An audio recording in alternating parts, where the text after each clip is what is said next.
of your own. I'll call the meeting of Berkeley County Hospital District.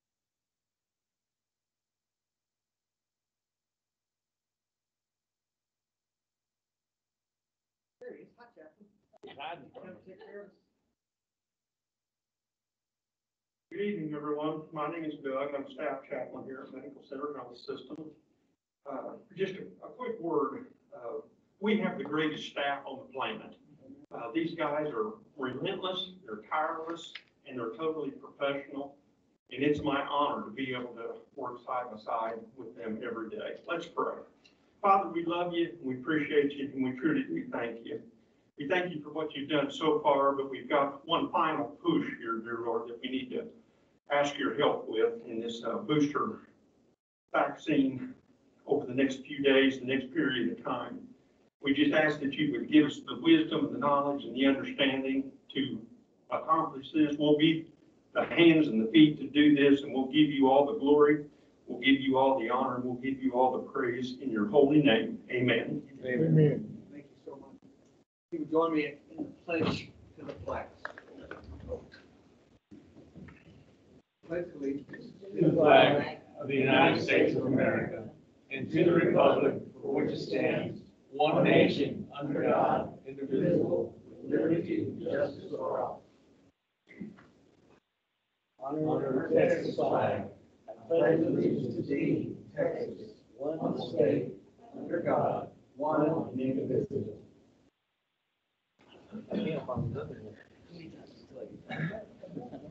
I will be reading today the mission, and our mission here at Medical Center Health Systems is a community-based teaching organization dedicated to providing high-quality and affordable health care to improve the health, wellness of all of the residents of the Permian Basin. Our vision, MCH will be the premier source of healthcare and wellness, and our values, which are the I-CARE, integrity, customer-centered, accountability, respect, and excellence. Thank you. Thank you. I'm going to do a roll call right quick. Make sure everybody online will be able to know what's here. Start with Ben Kuros. Aye. David Dunn. Here. Mary. Here. Richard. Aye. Bryn Dodd. Don Hallmark here. And Walsh Dunn is not present. Awards and recognitions, Mr. Tiffin. Yeah, for us. It's good. It is good. Good evening, and thanks for being here today. And happy Texas Independence Day today, 1836. All this happened. Say the Texas Pledge today, but it just means we'll start an election today. We have, of course, as usual, a group of outstanding employees that have been recognized, and we have some nice things for them, but most importantly, we just want to recognize these folks for their service, their attitude, and just really for going above and beyond for what it takes to work here at Medical Center. So we've got 3 folks we want to recognize tonight. Some of these will be very easy to talk about. And our first one, Molly, she's just got here from the vaccination clinic. And Molly and I have spent a lot of time together in these last couple of days out at the stadium. And it'll be hard for me to read some nice things about her. Let's bring Molly up first. Molly Whitney, she's a human resources coordinator, and she's going to be our non-clinical associate of the month. Let's give her a hand.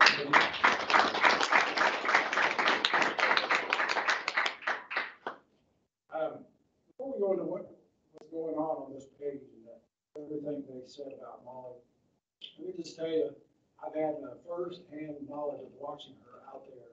She's been running the crew at the front when you first come in. They're holding that Apple iPads and getting people registered, and that has been our first point of contact with these folks. And she and I have been out there. We tried to get run over a few times. We have been waving flags and arms and hats and everything. And Molly has been there every day whether it's been 80 degrees or minus 80 degrees, whether it's been windy or not windy, she has been there every time.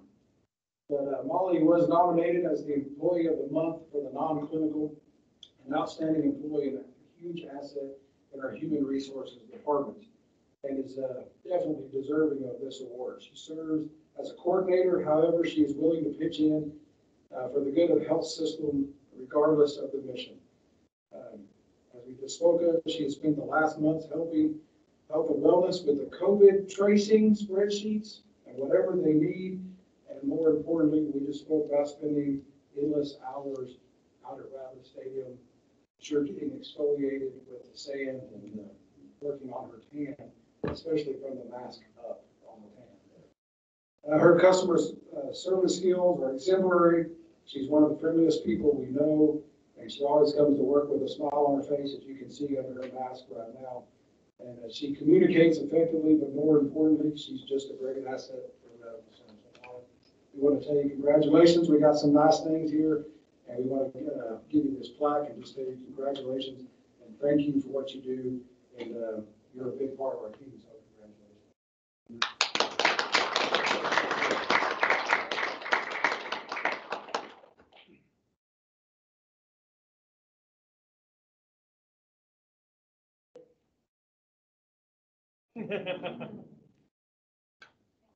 This is yours too. All right.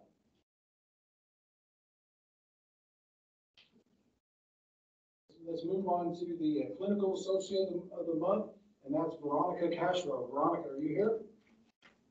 Come on up here, Joe.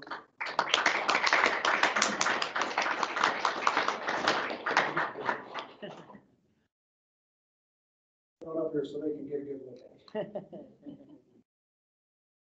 Veronica is our Clinical Associate of the Month for March.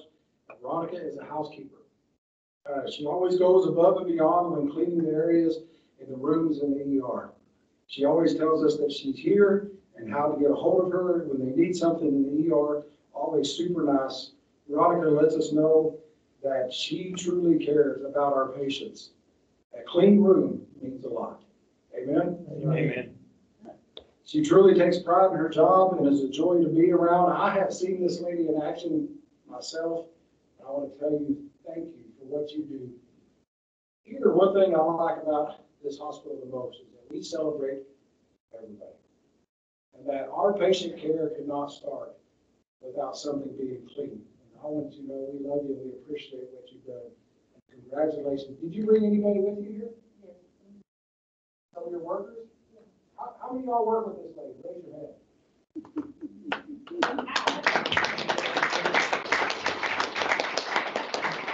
I want to give you this plaque, and there's some nice things in here. We want to get a picture made, but I just want to tell you thank you for on behalf of myself and the board. Thank you for what you do.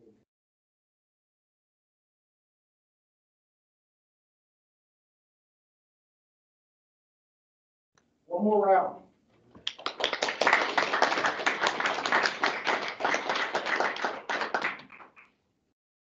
All right.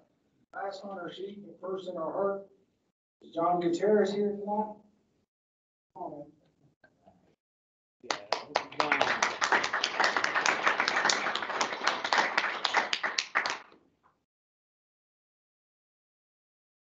John is our Nurse of the Month for March. He's an RN on 5C.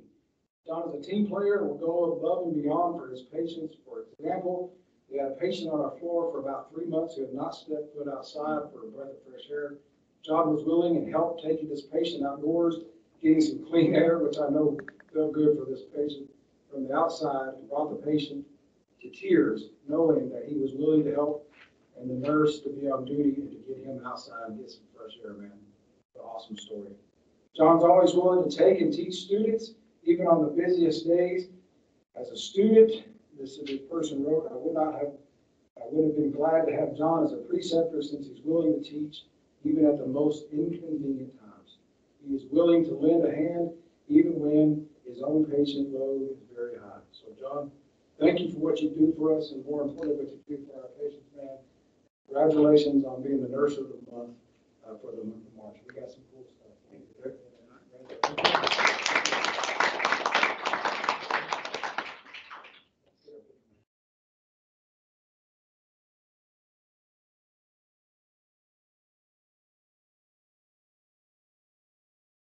Thank all of you guys for making it. One more thing before I shut this part down. I know this, I'm going a little outside the agenda here, but any of you employees here that have, anybody in this room that has spent time at Riley Stadium, please stand up and raise your hand, please. Come on, stand up. I think that's very good. Good job, guys. Great work. I want to say this, I just came from the stadium, I was in the second shot. It gets better every time I go out there to see. Thank you, Mayor, appreciate that. I just, what has happened out there has just been amazing. From the first day when we first, again, it was a year ago today, we were sitting in this room, Chris and I were, we brought everybody in, and we had our first meeting with the community about COVID. If you remember the newspaper, the Odessa American read the next morning, it's only a matter of time. And that was absolutely correct. To think what everybody has gone through in this room to now where we are now, being out there, just making sure that we have been the leader for our community. Everybody that has any part of COVID treatment deserves to be recognized. And thank you for that opportunity tonight, and for y'all folks that have been out there. You're the tip of the sword, and you have made a significant impact in this community and our surrounding community. So thank you very much, and may God continue to bless you and your families. Hey, Russell, would you introduce a new HR director too? I will do that. I think he's here. David? And on up. This is our new HR guy, David Chancellor. Some of y'all know David. He was with the Boys and Girls Club at Odessa and Midland for quite some time. And he has taken over in our HR department as the director, and we have piled it on him. Okay. The good news is he came back to work the second day, so that was good. We were happy to have him He's back. still with us. He's still with us. David is highly respected in these two communities, and definite plus for us to be able to steal him and get him on board. So welcome to the club, David. I can remember his name, that's for sure. I want it to be noted that I was on the board that elected him to the Boys and Girls Club. All right. Oh, he quit. Nice come to us. Thank you. Appreciate you. Glad you're here. All right. Now, conflict of interest disclosure by any board members, if there's any board members with conflict of interest, now be the time. Hearing any will go on. Public comments on agenda items. If there are any public comments for any of the agenda items, right now would be the time for us to have that. If you got anybody online that you know, anybody in the audience that has any comments that they don't see any, we'll go forward. Next, I have the consent agenda. Has everybody looked the consent agenda over, and how we consider a motion? Take a motion for approval. I'll second. Have a motion and a second. All in favor, say aye. Aye. Opposed, the same. Here. Committee reports. Audit committee, Ms. Breen, this is all gonna be on you. All right, the audit committee met Wednesday, February 24th, 2021 at noon via the Teams meeting. The committee received a report and letter to management for BKD, the external audit company for Ector County Hospital District. The BKD report reflected an unmodified audit opinion for fiscal year. The committee approved this report and the letter to management and now recommends the BKD fiscal year 2025 report and letter to management. So I move to approve the audit committee report. I'll second. I have a motion and a second, and the results of that committee was very favorable. Yes, very good. We appreciate that. Have a motion and a second, all in favor, say aye. Aye. Opposed, the same. Motion carries. The finance committee met today at 4:45 p.m. We approved the financial report for month ended January 31st. We approved a consent agenda, the item listed on the agenda for this meeting. And we also approved a capital expenditure request, a CDR purchase of a GE Mac Lab upgrade. And we also approved the Enterprise Security Awareness Training Program. And I would move to approve the finance committee report. Second. A motion and a second.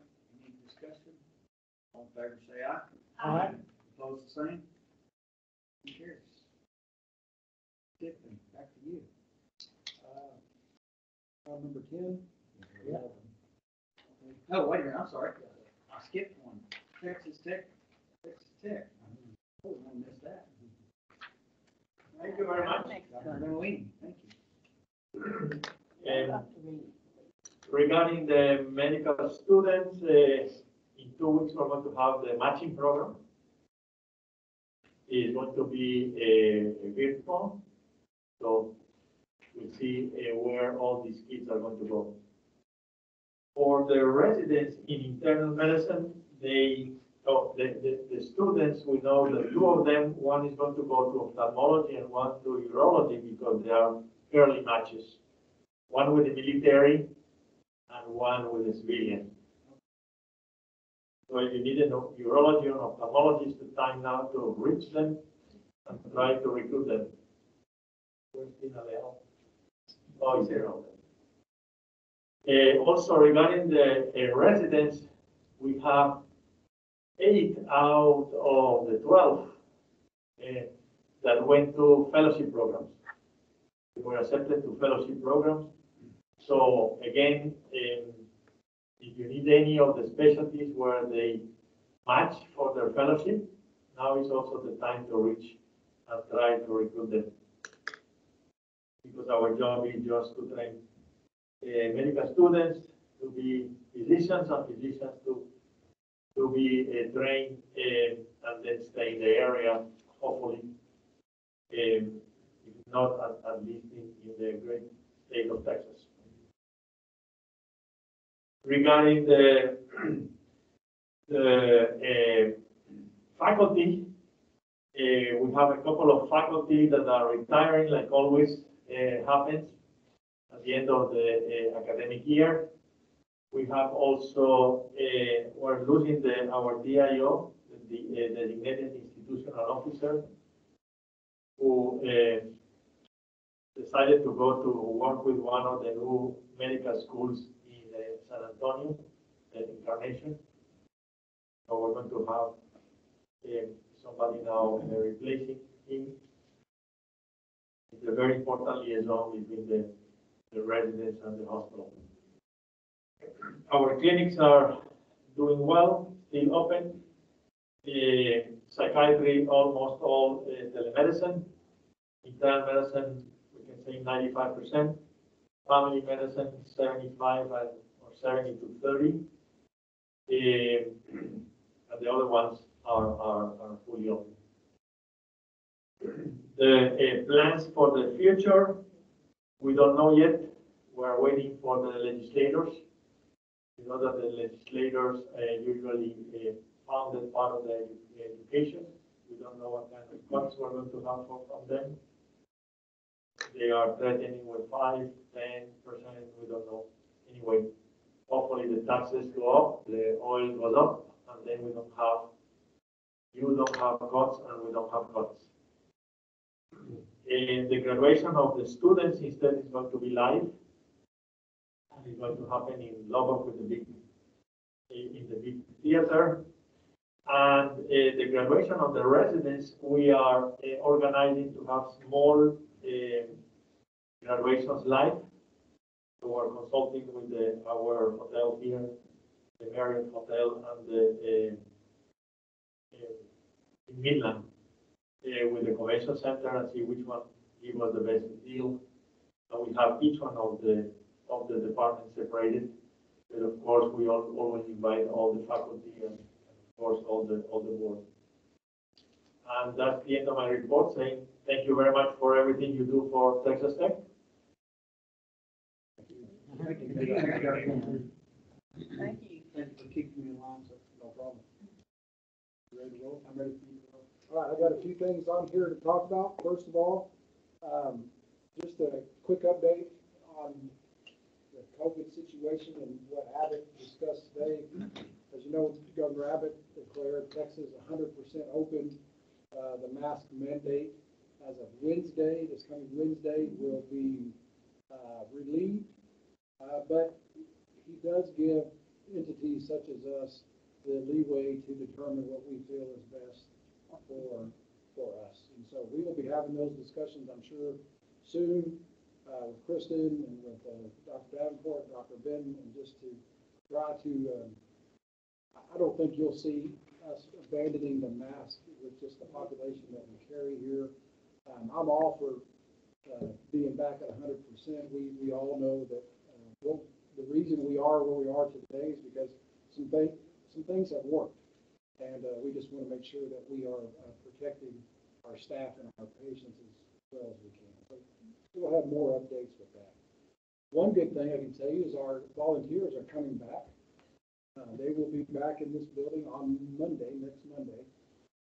So we're going to bring them back in. We're going to keep them on the first floor, let them cook popcorn right there. And then we're going to work on maybe if they have a delivery to make to a non-COVID floor, maybe a little bit of movement, not much, but just to try to get them reintroduced back in here.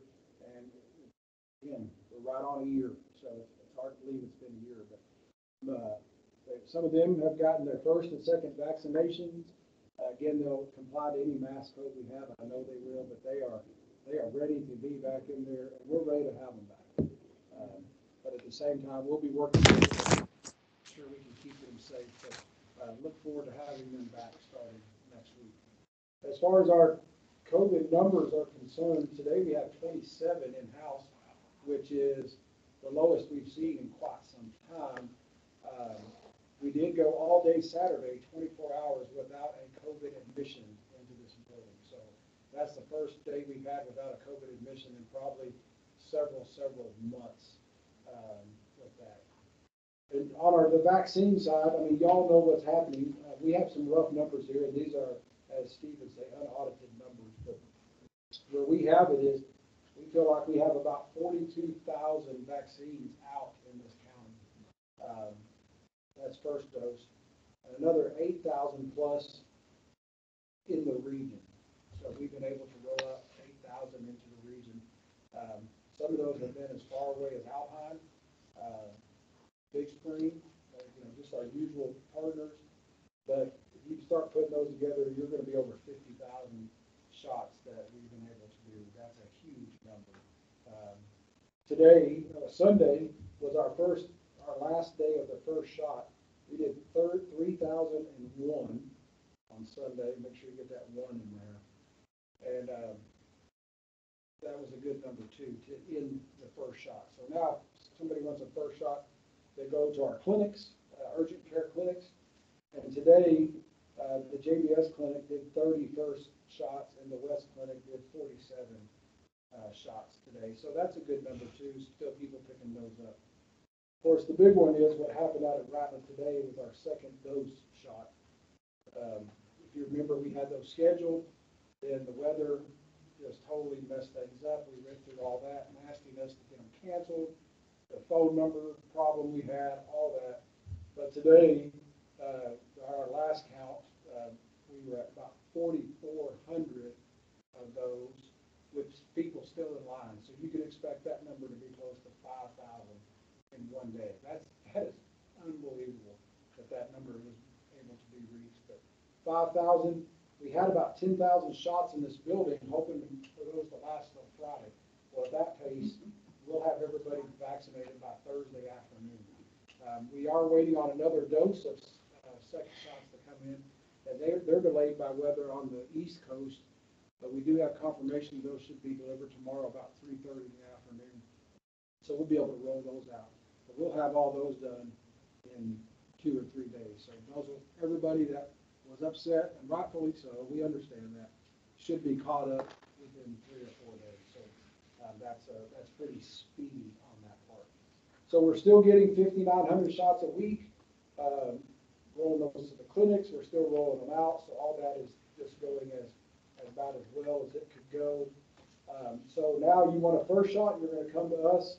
If you need your second shot, you'll go to Odessa Regional to get that. And so we are uploading them daily, what we do with email addresses, phone numbers, and then they'll put into their system to set their appointments to get the second shot on top of that. We finally got down to the point where we've just worn our staff to the nub. I mean, they're out. Being on the tarmac out there since January 24th, And we've experienced every season at least 3 times out there.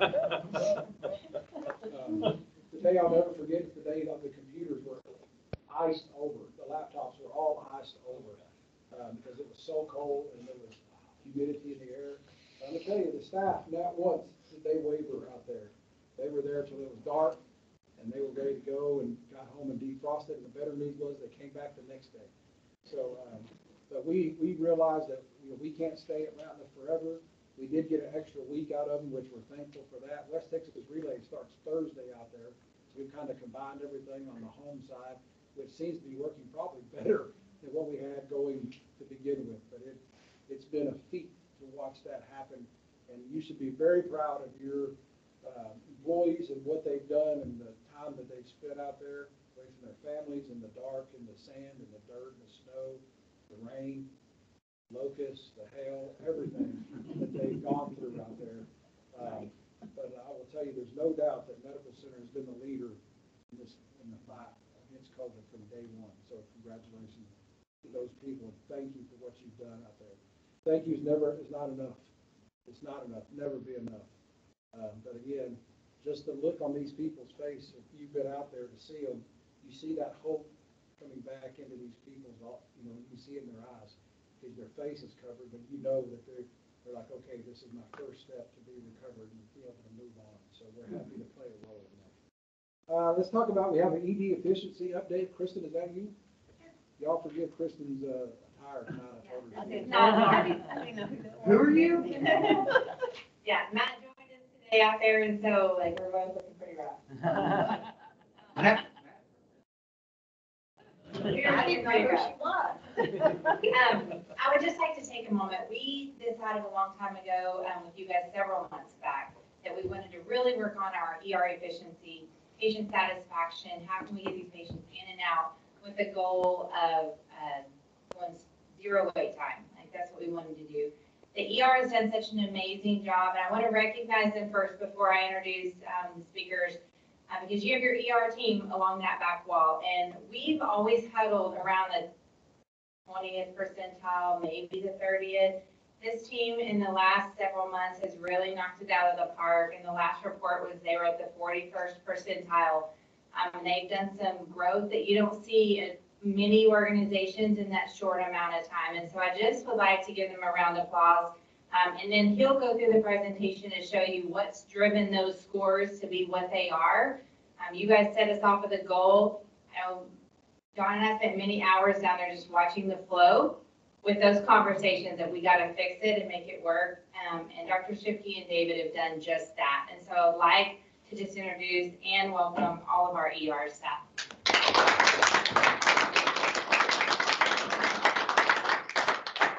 So David is our divisional director over our emergency and trauma services. And of course, you guys are all very familiar with Dr. Shipke, who's our medical director through our emergency room. So I'm going to invite both of them up here to talk through the emergency department throughput and the patient experience changes that we've made. And we're a little mad at David right now because we all agreed we were coming here to look like this because we were working, but David slipped out the back and he changed his clothes. So he's clean. Oh, man, that's bad. Before we get started, kind of like Kristen said, we'll go through kind of some of the areas of the project, what we put together, and how it really helped improve our throughput time. But before I go too much into it, I really wanted to give another round of applause to the group back there. So, Dr. Shipke, of course, is, he's the leadership part of this project all the way through. These projects are only as good as just to get, I thought I'd talk about what throughput is.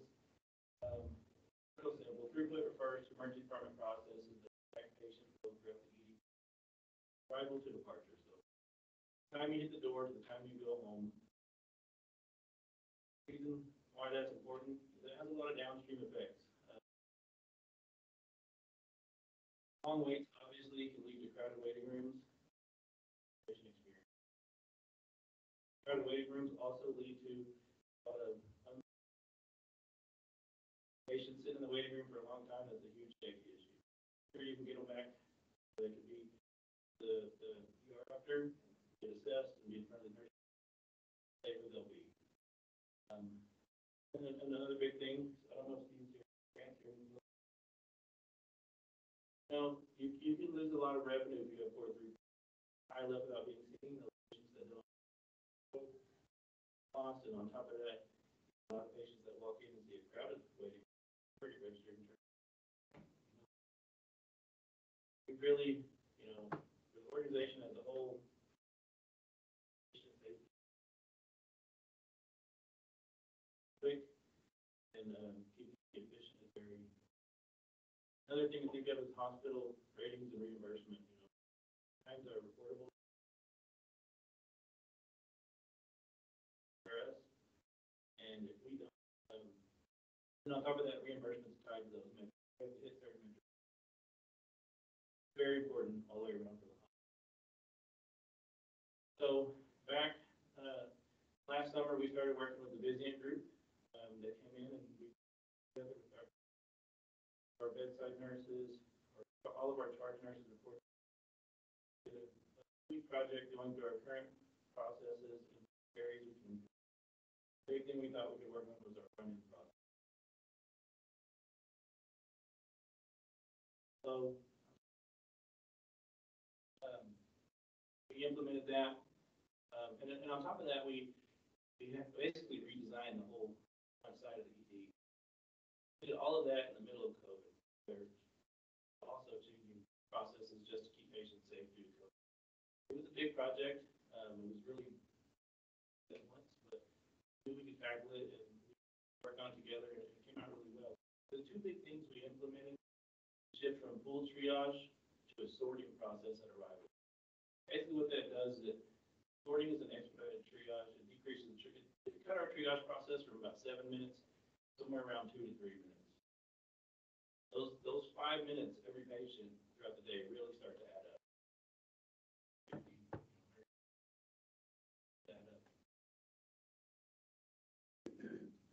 Another thing we did is we went to direct bedding. As soon as you were sorted, you were put straight into bed. That's another 2 to 3 minutes you can save. Sometimes 10 minutes where you're sitting out there waiting for someone to get you. Now there's somebody that takes you straight to the back. And you get sorted, you're placed in the wheelchair, and you go straight to your room. What that does is that makes it much quicker for the ER physician. They're not seeing you out in the lobby, they can see you in your room. Quicker we can get you in the room, quicker they can see you, quicker start your orders, going, and long run, the quicker we can get you out, beds will have open to keep this process. Then we developed a swarmer role. What we found when we went through this process was we didn't need 2 triage nurses anymore. At the time, by a third, or by 2/3. So we only needed 1.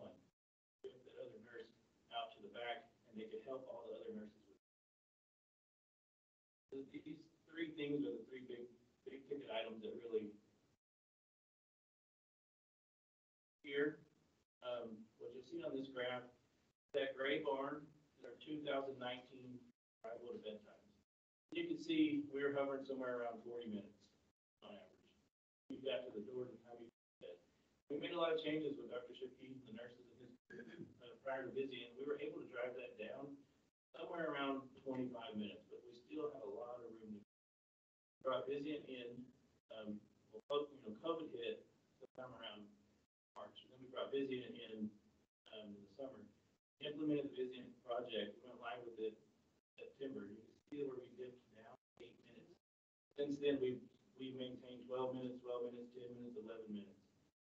Arrival to bed on average for every patient. That's been really good time. That means most of your patients are getting back there actually quicker. That's something just to kind of see the year over year. Next year, I don't know if we can go much further from that. So in correlation to that, like we talked about, the quicker you get into the bed, the quicker Dr. Shipke and his group can get in and see him. You can see here our arrival to MD times. Same pattern, went from around 45 minutes down to around 30, and now 15, 14, 12, 14. Patient coming in that's sick, one thing they want more than anything is to see that doctor. They love seeing the nurses, they love seeing the triage people. They're nicer, obviously, than the doctors, but the thing they really want to see is they want to see that physician. They want to know on with them, they want to be ahead of the care, and this has been a big win for us. And all this together, you start to look at our arrival to discharge, the departure times for the patients we discharge, patients we send. These are the patients that get the surveys. These are the patients that want to make sure they have a good stay. And we want to make sure all of them do. But this group we really focus on. You can see the gray line is 2019 again, fiscal year. We're up around 190 to 200 minutes. We drove it down pretty good. Fiscal year 2020. Went down pretty steadily, but we're still well above Texas and national benchmarks. And once we implemented the project in September, since then, we've been below the national benchmark, and we've been steadily below the Texas benchmark. Really proud of this. We want to keep this momentum going, and I think this is primarily because these guys, the physician group, and then nurses in the back, that they make sure that this they stick to it. And what we talked about earlier, all of this affects your left without being seen. This is a big one. These are patients that walk out the door, can't feel, and then on top of this, there's more patients that walk out the door that you never know. You see from, again, 2019, we were hovering around 3.5 to 4%. Drove that down pretty considerably in 2020, probably somewhere around 1.8% on average, but so far, fiscal year to date for this year, we're at 0.43, 0.50, 0.9. February was 0.43 again. That's well below the national benchmark of 2%. Again, nurses, the physicians, they're doing a great job getting these patients. And you can see this here. So this is one of the things we track on our metrics. These go out NRC to every patient that gets discharged, and this is one of the questions they ask: where are you seen in a timely manner? And you can see, and when we started this project around August, we were down around 48% top box, right? That's steadily gone up. As you can see, in January we hit 55.8% top box. So the patients are feeling like they're getting back more timely. It's starting to show in their responses. Like Kristen said, these things don't just jump instantly. They're normally looking for a 3, maybe 4 or 5% increase every year. We're starting to see that month over month. So we're really excited about this. On top of that, you get this facility would recommend. We're starting to see a steady improvement every month. 39%. I can tell you a few years ago, this was down 15%. Wasn't the greatest, right? We're at 39%, 40%, 44%, 50, 48. And we just want to keep that number going up. Those percentages are the top box, so when you put those in a percentile rank, they start up, and that's what we're talking about, 40. Driving that up, so we get more people out in the community recommending this facility. Big thing, again, just want to recognize everybody involved in this project. We talked about the staff and the physicians who are phenomenal. They're there every day making sure this happens, but again, engineering played a huge role in this. I mean, they literally rebuilt the entire ER right in the middle of COVID and everything else. They were rebuilding and rebuilding. Amazing. IT department played a huge role. We had to change a lot of processes and a lot of fields with our IT setup down there. Board members, you guys supported this, and Kristen brought this to you. Y'all signed off on it and approved it, so we thank you for that. And all the executive team members supported us all the way from start to finish on this. Very thankful. I'll have you do anything. No. Perfect. I'll keep it brief. You guys know I'm usually pretty short here. But this is my 17th year here, and I think as a frame of reference, it's useful to look back. When I started here, our level without being seen was like 10%. So we've certainly come a very long way. And you've heard me say this before, but emergency medicine really is the ultimate team sport. And so this isn't, David and myself. This is a whole bunch of people coming together. It starts at the top with y'all and administration supporting this. We really appreciate that. Physicians and nurses buying in, but as you mentioned, engineering did a ton of work. Housekeeping has so much more work now because we're cycling these beds so quickly. And the other folks that are forgotten is registration, because it's really easy to have them walk out and not give their information, and then, well, that's not actually. And they really kind of put themselves in the line of fire because they were coming back during COVID into patients' rooms, and they stepped up and did that. So really a big kudos to them and their team for doing that. We did more point of care testing, the more we can do in the lab. Bypassing the lab, doing it in our space is much quicker. Physicians' commitment to getting people upstairs quickly, all that has really come together, and this is where we want to be. And the whole point of this really was just to change the standard. The standard is that you come right back to a bed. It is an exception now that you have to go to the lobby. And that will happen when we have a mass cal or, waiting on beds in the hospital still. Will that happen? Sure. We want that to be the exception, not the norm, and I think we're finally there. So thanks for your support. Good job, guys. Very proud. Did y'all model this after anybody, or did y'all just come up from scratch with all the forming and was this a group effort or was it a model after something? So, the group that came in, the Vizier group, they had some, years at, as an ER position. We had a big group project, and we went through 3 or 4 different. On this.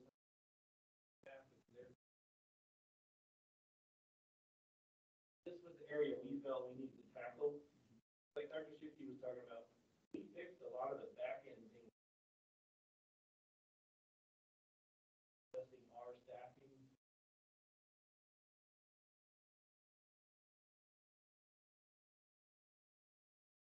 And second part to that, over the whole year with the COVID thing, our volumes have been lower, do you feel, or have y'all strategized when volumes begin, we're doing the 160, is this gonna hold up?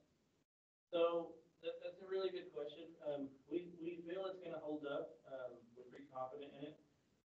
It's obviously a lot better process than what we, like Dr. Shifty said, but there will be some exceptions where we do get a day that's weird and maybe by 3 o'clock, all the rooms are full, we may start to lobby, but we have what we call a failure mode set for that. So what we do is we'll pull that swarmer back out, and then we'll start doing full assessments on those patients while they're in the lobby. Labs and things like waiting to help that flow going, because that is going to happen. You're limited to your beds, nurses, and physicians. But the good thing with this project, I like, and I think that added in an additional 4 triage patients. 3 functional ones, 7. The hours, a lot of those people that are waiting in the lobby are your fast track type patients. They're not the ones that need to come back. That's why they wait. Now we have an option to get them moving. And we still have a ability now, we don't need it yet, but as the volume comes, we can adjust the nursing staff. Bring with that and the physician staff to kind of model those arrival times. We have a lot of room still to play with this model. There you go. Are we still using mid-levels? Oh, yes. And have we added any more? I know we put one in. So we actually had to cut back. We didn't let anybody go, thankfully, but we had one less mid-level shift during all this because like everybody else, we just didn't. We have the ability to flex up. We actually have the space now. We didn't have engineering did a heck of a job, making us a whole lot more room up front. 4 to 7 rooms. Well, that's part of what Yes. mid-levels confused. Yes. 7 rooms, good. Yes, sir. We just haven't needed that. That's a question. Two questions and then a quick number. Dr. Shifty, y'all see a couple of emergencies on West Texas. So the decline in the number of patients, what do you think it brought? I know. But to move us back to where you start to get those 150, 100 days, what do you think that is that's stopping that? It's just that a sore finger and a sore throat. Is it an emergency visit anymore? I mean, what do you think besides COVID? Yeah, we're still seeing all the sick people. I mean, the percentage of sick people, percent hospital admissions has gone way up in the ED. So the less sick aren't using it as much. I think those we're seeing the community become less scared and not think that, okay, I'm going to get COVID by going to the ER. I think that's finally kind of going by the wayside. People will start coming back and we'll see our volume. I think it's the same thing with surgeries. We got to get out of the COVID scared and start doing more surgery. And I think with Texas reopening, I think that will I used my unofficial, number of my wife getting her nails done. She said this last week, it was covered up in there for the last 6 months, there's been nobody, so I think it's a good sign. And we really have lost all the flu volume you would typically get. They do work. I think I've seen one case of flu. As I said, we've wondered what happened to the flu and cold, like, this year. Mask work, they do. Let me ask right quick, you staff in the back there, anybody want to just holler out what's the biggest change you've seen? What do you think? Anybody, any comments about that? Not be shy, come on. Not all at once, not all at once. With the changes in how we're doing things Yeah. now, or, I've seen a lot of changes now, just getting the patients back, especially, having the ability to now get them straight to the back and assessing them, and we've been able to not have any more like, people in the waiting room passing out or having families or things like that. We're catching a lot of more of the emergency things now in the back, and that's no more people waiting in the waiting room. You go and there's no one waiting, they're all. That's always nice to see that we're being on the monitor and we're catching these things. This is a major win for us, a major win. Let me just, quick numbers. If you take what our left without being seen was before, we're talking 4,320 a year, which is 175 a month, which is 6 people a day. Now y'all have turned that into 2,150, 215. We take that. 2,150 a year. Or you moved it from 6 a day to less than 1 person a day left without being seen. Wow. We had 13 in February total. So that's amazing. That's an unbelievable stat. 0.5%. Unbelievable. So to all y'all, thank you. Congratulations. Thank you for what you've done. That's a huge move. And we start talking about improving star ratings and 5-star and all that jazz. It starts with something just like this to make it happen. So congratulations on that. That's a huge deal. Thank you so much. And David, you let me talk to your nurses and everything in some meetings, and I appreciate you letting me do it, but I want to tell y'all, when I came in with my heart attack, I was scared to death. I thought I was going to die. The lady that checked me in walked me to my bed, getting my information. And then there was 10 nurses around me and a doctor. And in a few minutes, I realized I wasn't scared at all. I was completely comfortable and knew I was going to be okay. Right. And that is an amazing thing to me, to go from scared, gonna die because I was dying, to completely at ease. And that is an amazing thing to have done. I appreciate it. I was there. Hey, we're happy to be there for you, and I mean, really what we're there for. Sure. Sure. Thank you. Good job.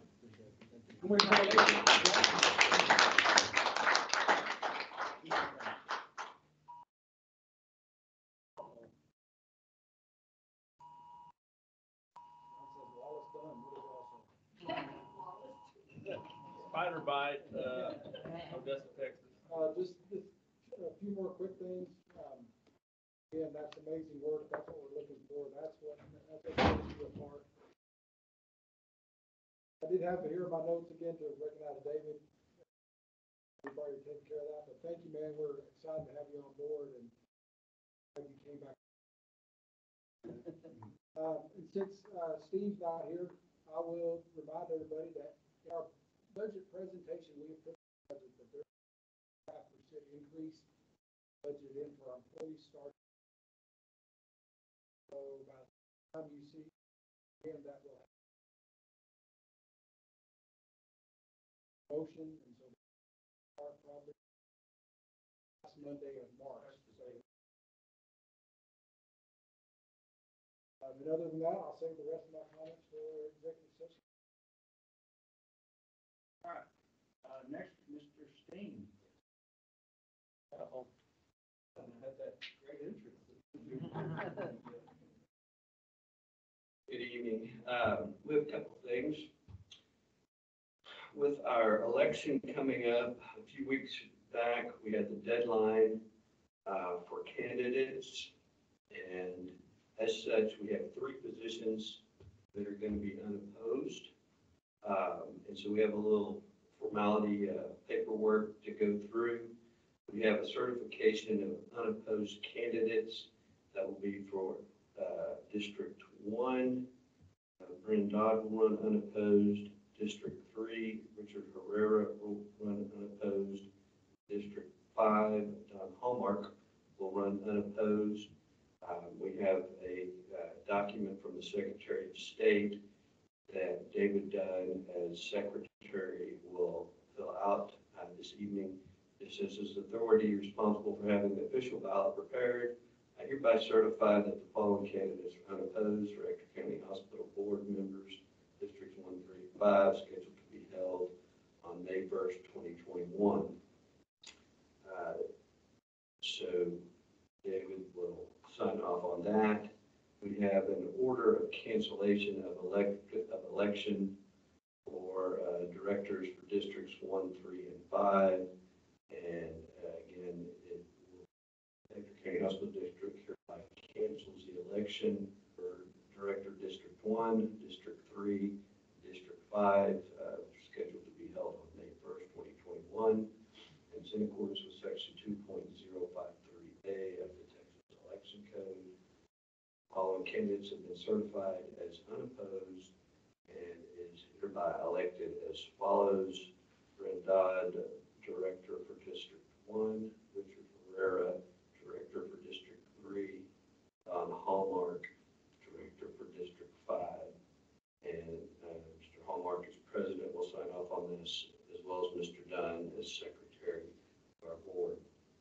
We have one more piece of business regarding the elections.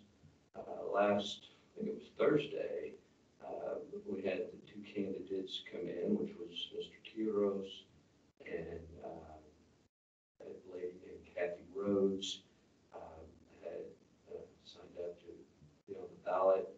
We had to decide which order on the ballot their names were going to be. So we held a drawing. Mr. Gutierrez will be the first name listed. Mrs. Rhodes will be the second name listed. We are waiting for the formal documents, which will be approved this next Wednesday by the county. So as quick as we have those documents back from the county, we'll have all our paperwork in order for the elections. Do we need to approve any of this, or? No. Okay. If you like, you can't do this. I just want to make sure it's right. Okay. Well, you know, why don't we do that? Why don't, You want me to do it? Yeah. why don't we certify the certification of the unopposed candidates and cancel the spots for District 1, 3, and 5. I'll entertain a motion. I make the motion. I'll second. Have a motion and a second. All in favor, say aye. Aye. Opposed, the same. Motion carries. Okay, we're good. Okay, then. Right there. We'll go into executive session. Meeting held in closed session involving any of the following: consultation with attorney regarding legal matters, legal issues pursuant to section 551.071 of the Texas Government Code, and deliberation regarding negotiations for health care services pursuant to section 551.085 of the Texas Government Code.